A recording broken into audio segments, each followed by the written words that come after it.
Hello and good morning. My name is Manjeevan, and today I will be talking about using machine learning to make ESG disclosure useful for finance and also supervision. What I will be showing you is a practical pipeline, how to spot weak or misleading claims, and then a short roadmap that you can use in, say, the next quarter or the next half a year. So by the end of this session, you will basically have a checklist that you can apply in your own institution or company. So in the next 20 or so minutes, what I will be covering is a total of 4 parts. The first is why ESG disclosure is a finance risk topic, not just PR or public relations. Second, how does machine learning read reports? Basically, the hard copy reports or the soft copy reports that companies submit, and flags greenwashing out of them. The third is what banks and regulators are already doing. And finally, the fourth one is what firms in emerging markets, basically new markets or new to medium old markets, can do with the minimal or limited resources that they have. You might be wondering, why does ESG risk actually matter finance? So ESG misreporting, it creates legal, credit, and also reputation risk. And sometimes it may create some other unwanted risk as well. So banks, they use ESG signals when they do pricing of loans, when they do supplier screening, and also their customer due diligence or CDD. When the claims are unclear or sometimes overstated, they conduct rules, treat them like auditable statements. And at the end of the day, we need evidence behind each claim, not just nice language which sometimes are presented in reports. Now, what is sustainable financial disclosure? What is it all about? So companies report on environmental, social, and governance topics. Okay? These common frameworks include the GRI, the ISSB S1 and S2, and also the TCFD. Now, the long-term practical problem is inconsistent reporting across sectors. So, for example, the construction, the industry, or the various sectors may be reporting it differently. Now, this has allowed for greenwashing, basically making claims without any proof to be something that has been done all the while. What we basically need is to have a structure and a traceable evidence for every single claim that these companies or institutions put inside their reports. Now, where does machine learning fit into all of this? Okay? We look at read, check, and finally predict. So, machine learning can basically help in these 3 jobs. The first job is reading. Just imagine that you have thousands or even hundreds of thousands of pages of reports.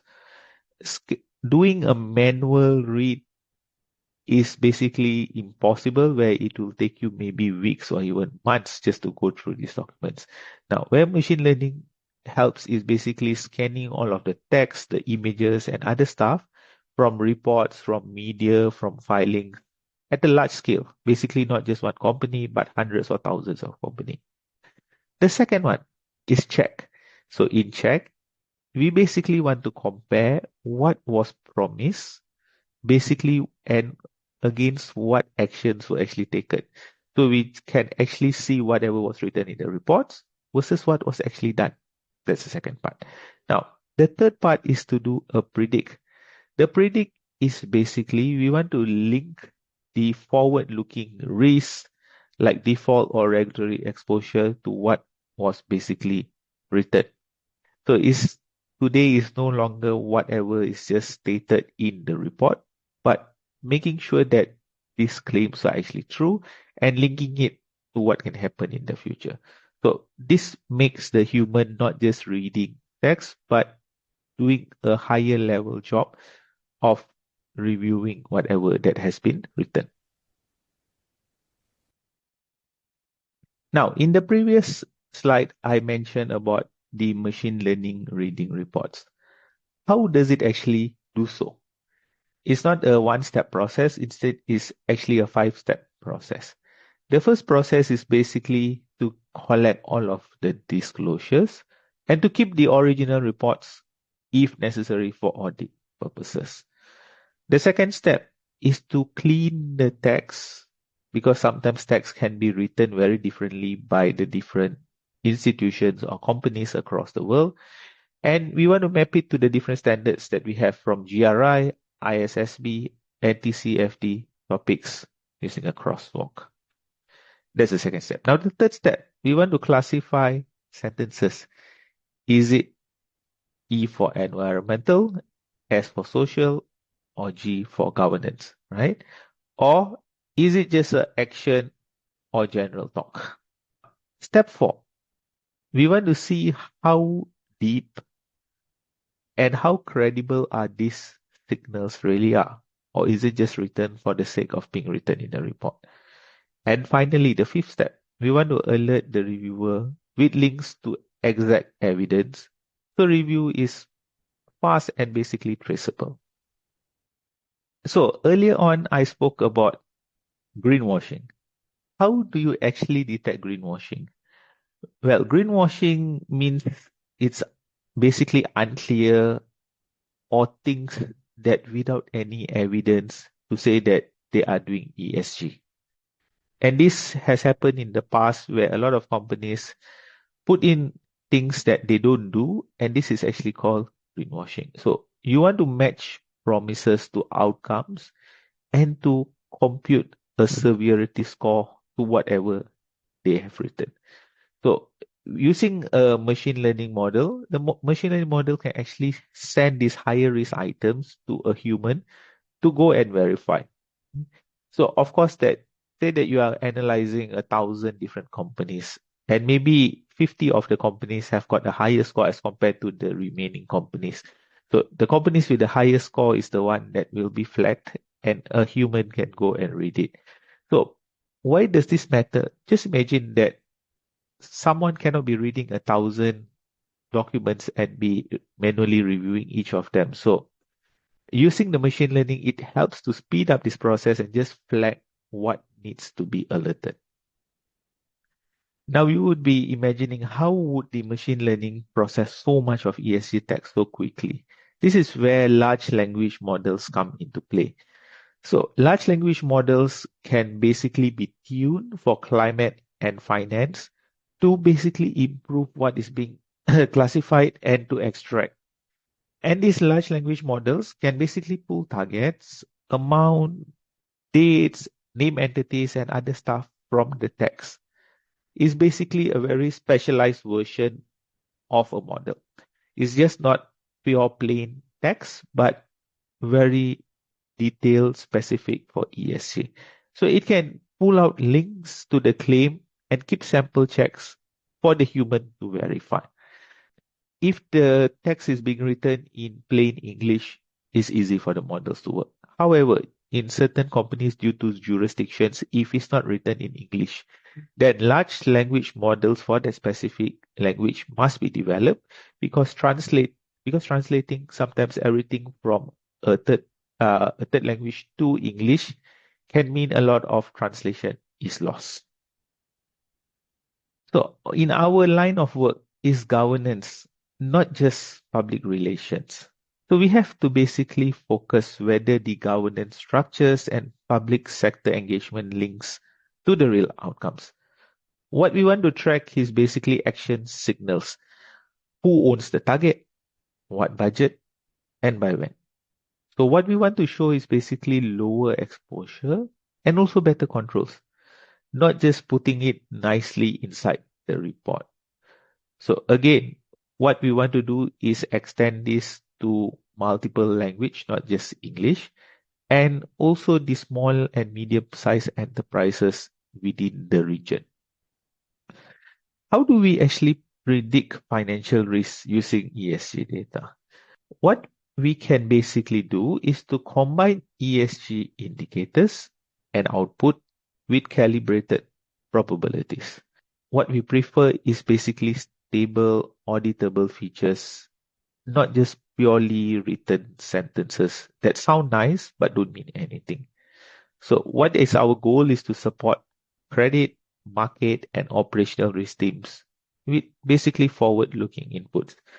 And this keeps ESG aligned with the financial decisions. For banks and regulators, what they can use ESG for? Basically, the first one, they can use it for credit screening, where they can actually scan the news, scan the media, and enforcement for red flags before it's being approved. And in a portfolio heat map, they can see where the climate, social, or even governance risks sit across the book because they're looking at it holistically and thoroughly. Now, for a supervisory check, they want to test if the so-called green labels and claims are actually supported by evidence, not just written text. And what can a deliverable be? It could be a dashboard, a case queue, and also an audit trail because you want everything to be evidence. Now, why does this all matter for boards and for the chief financial officers? So ESG statements now behave like financial notes. They can be basically audited for fairness and clarity and should be audited. And the board should basically ask, where does the data actually come from? Who checked it? Who signed it off? And there should be a version control. Basically, every single change that is being done, who is actually auditing it? Who is actually reviewing it? And basically, to keep it short, you should treat ESG data the same as how you do financial data because every single transaction of in and out, you keep track. But why you don't keep track of the ESG data? Now, there are definitely some limitations and some open problems. The models that we develop basically can only read what is being written in the report. And anything that is not reported or not disclosed won't be made available, right? And the second problem is, like I mentioned earlier, is the bias from the language. The tools are typically only trained in English in general, though there might be some language specific models. Now, how do you actually start developing local models using LLM to better understand your specific terms that are being used in your country? Social and governance items are actually harder to verify as compared to the carbon numbers that are being published. It has to be a combination of human review, bilingual glossaries, because for country-specific terms, and third-party data to reduce all of these gaps. So you can't say that the machine learning is going to solve everything. No, it's going to be a combination of human, machine learning, and all other things. Now, for the emerging markets, what implications do we basically see? Global buyers and lenders, they typically expect proof, not just slogans. Slogans are things that you just write that we are going to do, but you might not do it. Now, machine learning helps these local firms to basically find weak spots before the next audit. And I always tell people, don't go big, but start small. Pilot in one sector, use bilingual templates if needed to, and make sure you have evidence for every claim that you write.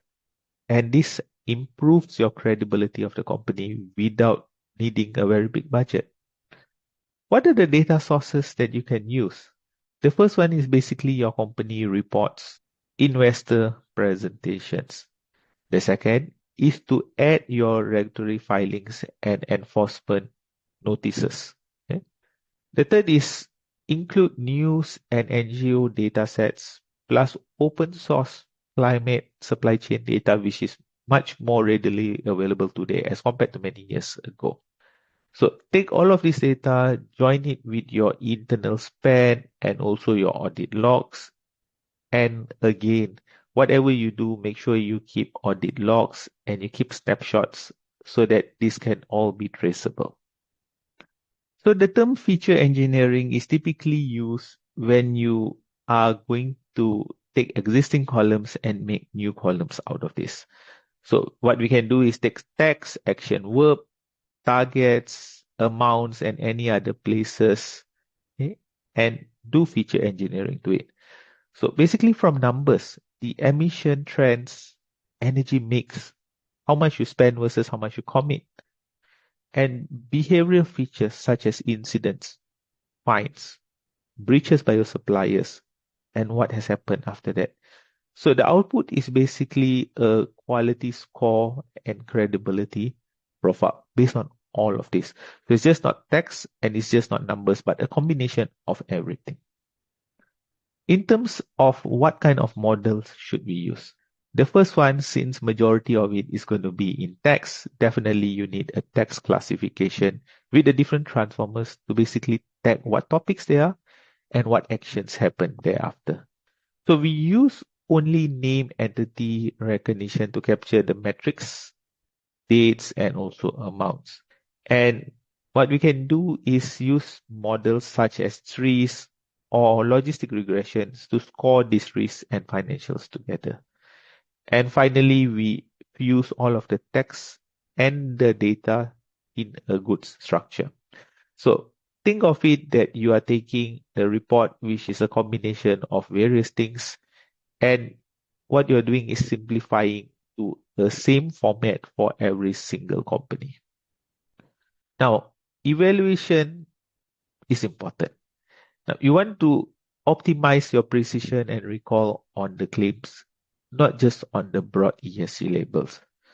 You can basically measure your reviewer's agreement using the Cohen's kappa, so you can train the team. And you want to test the time. So you want to train on older years and test it on newer years.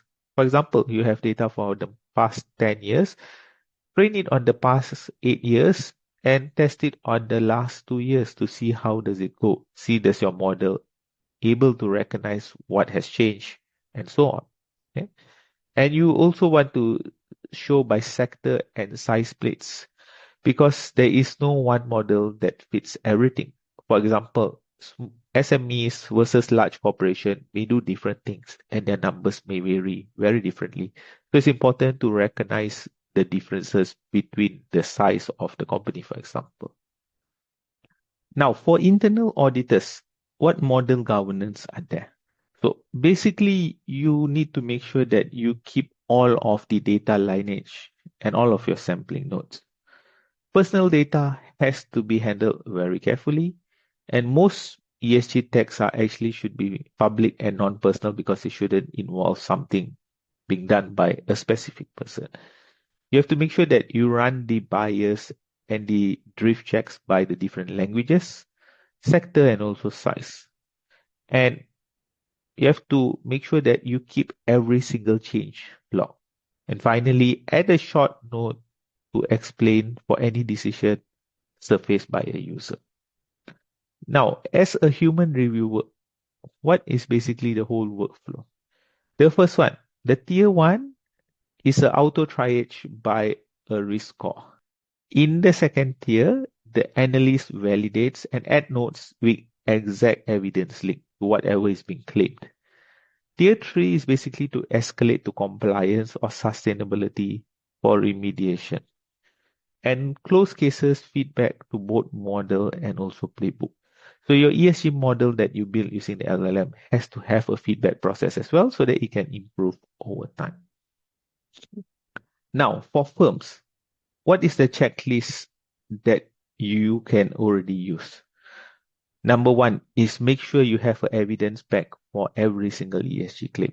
Either put it in a folder, put it in a file, but make sure every single claim you have, you can have a link or a file to say that this is what I have done and this is my backup for it.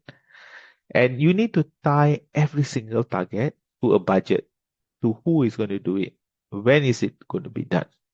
The third thing is make sure that your report is basically consistent every single year. Why?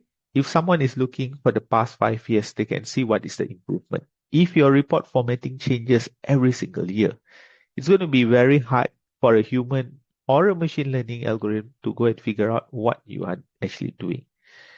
And finally, you want to make sure you log every single incident with timestamps so that you can show that you actually made progress over the years.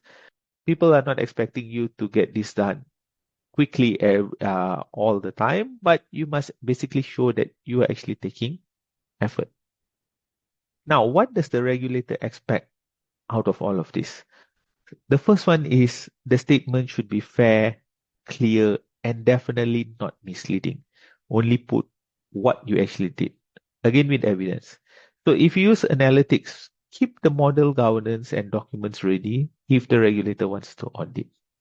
And if you discover any error after publishing the report, quickly correct it and also highlight what was done wrong and what you have corrected. And again, be ready to show for any basis to say that what green labels you mean in very simple terms. Now we look at what is happening in ASEAN, basically the language and the gap in SME. So the first one, you have to make sure that since there are multiple language being used, ensure you have a bilingual keyword list, especially for the important terms for your market.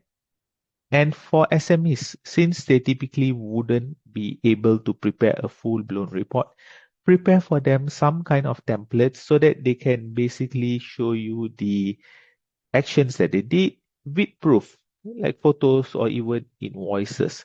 And it makes them easier for them to fill up templates rather than starting from scratch because small companies may not know where to start.